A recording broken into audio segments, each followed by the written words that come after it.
Someone wanted Tracy Roberts dead. She said she was sure of it. In a recorded phone call to police, Tracy said fear was taking over her daily life. Michael, her husband, was making her wear a panic button outside the house. It's a panic button that piggybacks off the office alarm system. And she was racking her brains, trying to figure out who wanted to harm her. There are just like hundreds of possibilities running through my head, and right now I'm afraid of all of them. Investigators had a number of possible suspects in their sights. Among them, that Chicago dentist who Tracy claimed had assaulted her a few years before. But he didn't appear to have any ties to Dustin Weedy. A much more promising lead was someone Tracy told the cops would be happier to see her dead than alive. Her ex-husband. Did you love him? Yeah, of course I did. Tracy had met her first husband at a Chicago teaching hospital. His name was John Pittman. He was a medical student and she was a radiographer, barely 20 years old. He was very much in control, and I really liked that. I grew up in a household with a very domineering, controlling father, so to me that was what I thought was how it's supposed to be. Tracy's mother was not a fan of the doctor husband. He never really talked. He was very much almost to himself. And it was hard having a conversation with him and it almost felt like you were dragging things out. Did he have something to hide? Tracy revealed to investigators that her marriage to the doctor had quickly deteriorated. He was a philanderer and a bully, she said, even in the bedroom. She described how the doctor enjoyed tying her to the bed and gagging her. How one time he'd even left her tied up overnight, uncovered, and with the windows open. In 1992, the couple separated.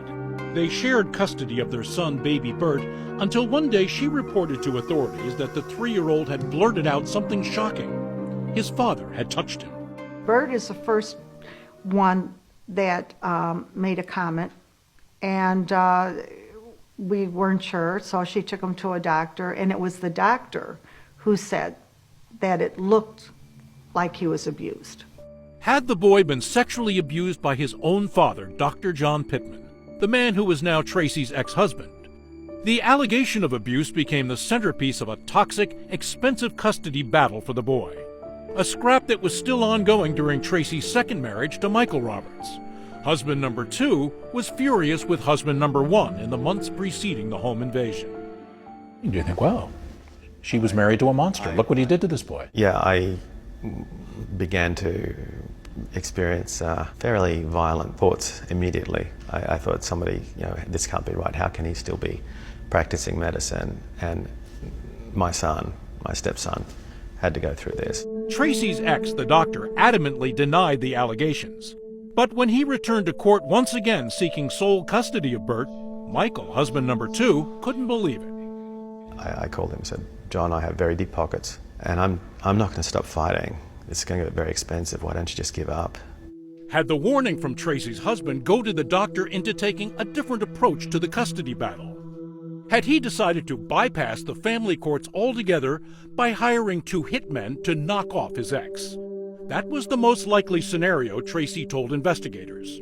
Her first husband could very well be behind the home invasion. The doctor's son, Bert, echoed that theory when he was being interviewed by a social worker. They're thinking that John Pittman has something to do with it, so.